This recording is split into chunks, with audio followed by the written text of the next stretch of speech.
Anybody know who Willie Lynch was? Anybody? Raise your hand. He was a vicious slave owner in the West Indies. The slave masters in the colony of Virginia were having trouble controlling their slaves, so they sent for Mr. Lynch to teach them his methods. Keep the slave physically strong, but psychologically weak and dependent on the slave master. Keep the body, take the mind.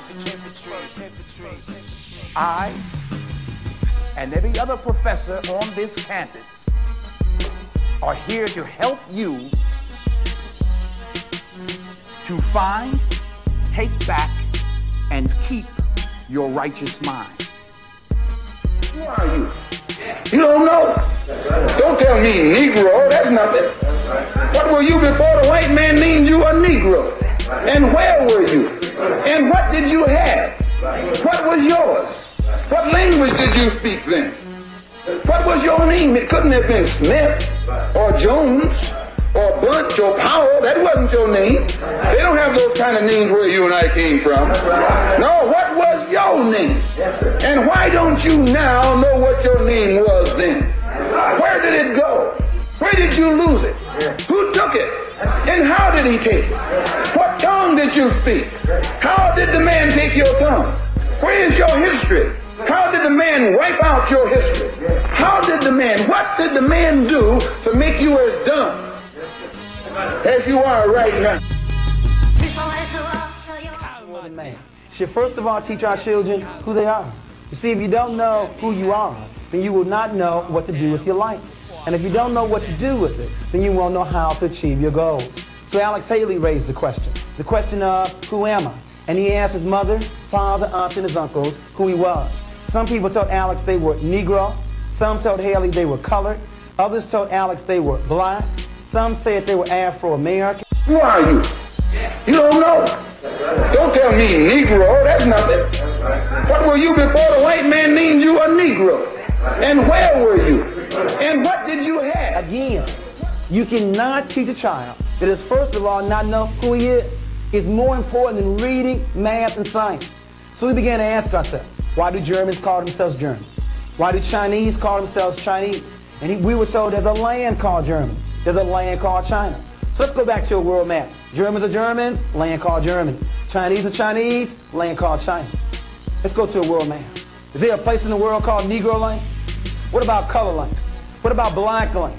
What about Afro-American land? There's only two answers left, Africa and America. But be honest, what comes to most of our children's mind when they hear the word Africa? Tarzan? Running around, no clothes on? Be honest. And what about America? Red, white, and blue and apple pie? That's because this word right here, which is nothing but his story. You didn't know that? It's all history is. It's somebody's story. You know what I'm talking about. Columbus didn't discover America. He was lost. And the end discovered him, and Abraham Lincoln didn't free any slaves. Well, another way to look at it, my story is very, very close to the word mystery, and I want to clear up a couple of mysteries right now. The book is titled Great People, Past and Present. What happened to a people that built the pyramids and yet now live in projects? What happened? What happened to a people that were the first to read and write using a term called hieroglyphics and yet now can no longer read or write? In essence, what happened to a people in terms of Egypt? It's amazing. King Tut came to America, and we didn't realize that King Tut was one of us. Somebody mysteriously took Egypt out of Africa and placed it in the Middle East. Now, how do you take a country out of a continent and then call it something else? As a result, we didn't realize that Egypt is in Africa.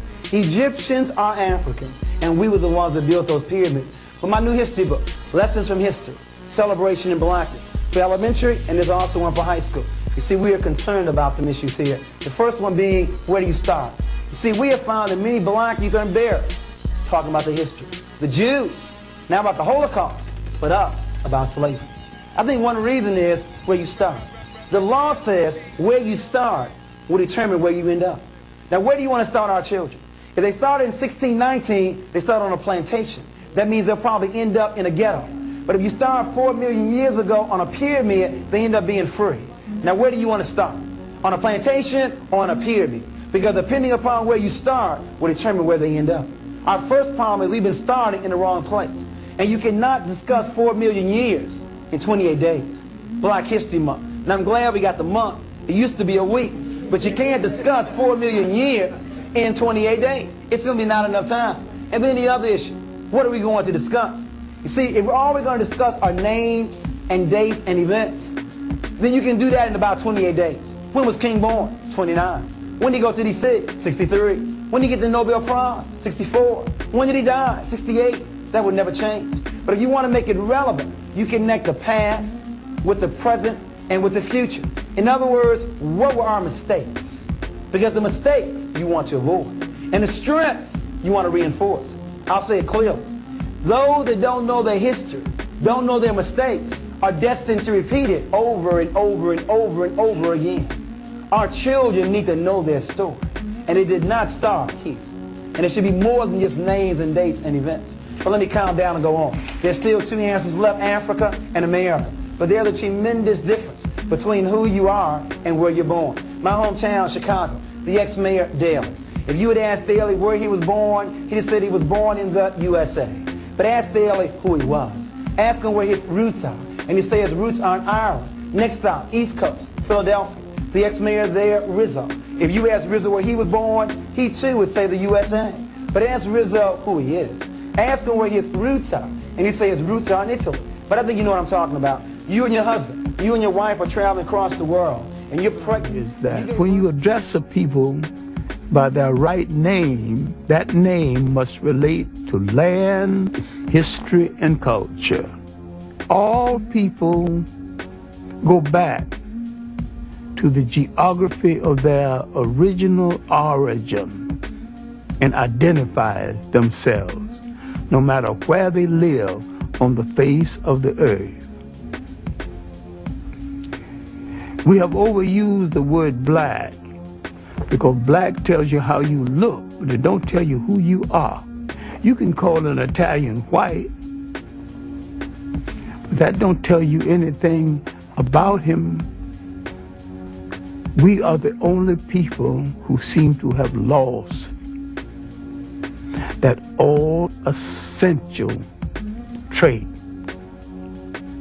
of geographical and historical reference.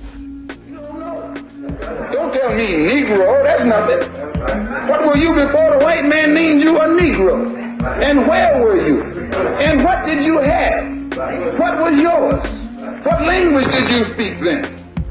What was your name? It couldn't have been Smith or Jones or Bunch or Powell. That wasn't your name. They don't have those kind of names where you and I came from. No, what was your name? And why don't you now know what your name was then? Where did it go? Where did you lose it? Who took it? And how did he take it? What tongue did you speak? How did the man take your tongue? Where is your history? How did the man wipe out your history? What did the man do to make you as dumb? Gospel. I don't care whether it's a religious gospel, a political gospel, an economic gospel, or a social gospel.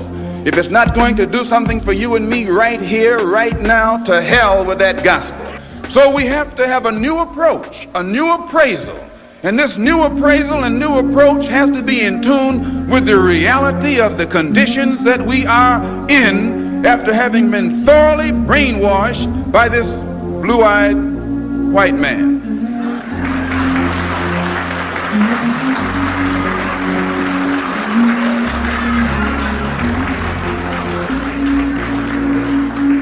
Some of them have brown eyes.